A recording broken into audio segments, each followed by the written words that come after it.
Hello everyone, welcome to the Rangers Review pre-match briefing. It's just me here at Dens Park to build up to Rangers' return to Scottish Premiership action. Chris Jack has been hit with a sickness bug, missed a late fitness test. So just me here. We're going to bring you the team news and all the Rangers coverage, of course, from Dens Park. The big news you'll be able to see on your screen in front of you is that there's only one change from the Rangers team that, of course, beat Celtic before the international break, but that change is a forced one. Vaclav Cerny misses out today. We're led to believe he's picked up a slight hamstring issue, nothing too serious, but it is enough to keep him out of today's game at Dens. He obviously scored the last time he was here, the last time Rangers were here, a 1-1 draw, which was toward the end of Philippe Clement's time at the club in early January. And he is the only change from Barry Ferguson's last lineup against Celtic just before the international break. We'll read you through the team and the substitutions before we get to a bit of reaction. Rangers line up with Jack Butland in goals. At a back three, we're not sure if it will be James Tavernier, John Souttar and Liam Balogun or Dujon Sterling who fills that right centre-back slot.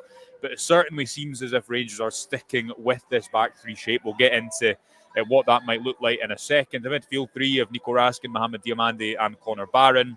Again, one of Dujon Sterling or James Tavernier on the right-hand side with Redvan on the left. And it's Hamza Egaman who comes into play just off Cyril Dessers in place of Vaclav Cerny. I'll just read you the bench too. It's Liam Kelly, Robin Proper, Oscar Cortez, who makes his first Rangers squad in a while, Tom Lawrence, Nadim Barami. Chefty is back. He missed the Celtic game due to personal issues. Yanis Hadji, Bailey Rice and Danilo. So let's get to some comments before the game kicks off. Maka, first and foremost, saying afternoon, Joshua. Strong lineup, but I'd have liked to see Danilo get minutes. Yeah, he's been fit for a number of weeks now, the Brazilian forward, but can't seem to get into the team at the moment. What I would say is Cyril Dessers seems to be to Barry Ferguson's liking. I think he started every single game.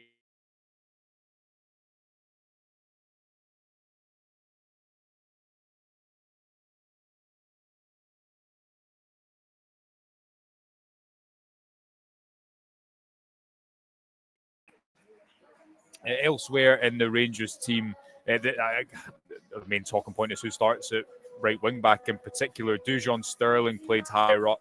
He's played higher up in European games, hasn't he? Whereas it's been James Tavernier who filled that role of right wing back against Celtic right before the international break. It'll be interesting to see who starts in that role today. And in the midfield configuration, I think you'll see it be more of a box midfield again with Raskin and Barron slightly deeper, Diomande and Hamza Gaman slightly higher, and Cyril Dessers kind of playing as the focal point. But certainly seems as if Barry Ferguson is sticking with this back three rather than reverting to a back four. GSA is Cerny's injury a problem with fluid retention, not that we know of as things stand, but yeah, let's believe it's not something too serious if Vaclav Cerny misses out with today, a slight hamstring issue. We'll wait to hear from Barry Ferguson soon. Comment here from Null FC saying, isn't Cortez also fit? Cortez is fit. He played, and by all accounts played well in a bounce game, training game against Crystal Palace just before the international break. It was a 1-0 win. He's been fit for a number of weeks now, Oscar Cortez. He comes into the side. Comes back onto the bench today, it should be said. MC123 saying Cerny needs rested regardless of the internationals. I think that's fair. He's played a lot of football. Game, it matters for Rangers, but the European games coming up matter a whole lot more. With that double header against Athletic Bilbao, I think that is the game that Rangers will prioritise getting Vaclav Cerny fit for if they can't get him fit for the visit of Hibs next week. Dado Persilboot's happy with the way we've lined up the team today. KW saying as well he thinks the team is slightly solid. Null FC saying not a lot of natural width. Yeah, I think that's why this back three shape is interesting, even in a game where Rangers are going to dominate the ball, and we've seen it work in games like Celtic away, like Fenerbahce away, maybe less so Fenerbahce at home. But certainly in games where Rangers can maybe soak up a bit more pressure, they look a bit more defensively solid. Another interesting point is they're probably doing a little bit less intensity off the ball because it's not man-for-man mark and it's not quite as up and down. Maybe they're holding on to the ball a little bit more as well. But I suspect, I know we've got it as Dujon Sterling there at right wing back and James Tavernier at right centre back. I just suspect that might be Tavernier who's slightly higher Dujon Sterling gives you a bit more pace defensively. We know obviously Tavernier has a better final ball, and Ridvan on the left-hand side, he's put in inconsistently good performances. I think the next challenge for him is to try and put a run of games together. It's the first time really since he injured himself against, who was it? It was Dinamo Kiev back in August when he did his hamstring. Jeffrey's had that left-back slot until then. An opportunity for Ridvan to try and put a bit of a run together in the team, with obviously a few games coming up in the next few weeks. Another coming from Thomas saying it's an interesting formation choice from Barry Ferguson, who does stick with that back three shape.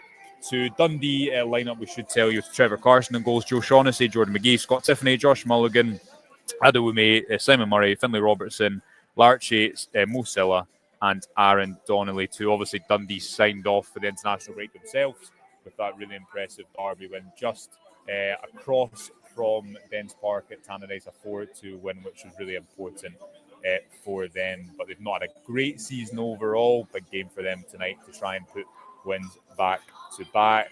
A few more comments before we end. KW is glad to see Igaman playing off Dessers. Yeah, I don't tend to like Igaman playing slightly deeper. I think he loses the ball a bit too much, and Rangers need to prioritise his development by playing him in his favoured position.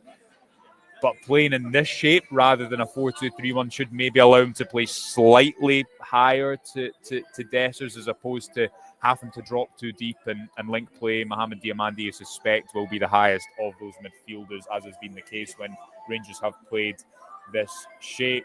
Null FC saying Suter can step out and James Tavernier has good distribution. Martin Bain wants to see Rangers push the wing backs higher up the pitch and provide a little more width. And Maka rightly points out to us no Lyle Cameron, who of course will join Rangers on that pre-contract deal. He missed the game against them here a few months ago.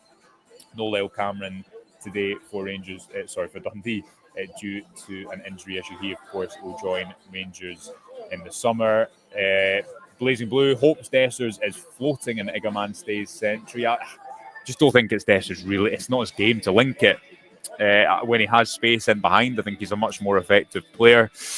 He's been in decent form since Barry Ferguson took the job, and he keeps the jersey today. I wouldn't have minded maybe seeing one of Igaman or Danilo as that central striker today, but this is the team that Rangers are for. Right, we'll leave it there. Of course, we'll be live at some point after the game. You can stick with us for all of your coverage from Dens Park, including hearing from the Rangers camp after the game. But until then, keep up to date with us on socials. Enjoy the game wherever you're watching it, and we'll speak to you a little later on tonight. Bye.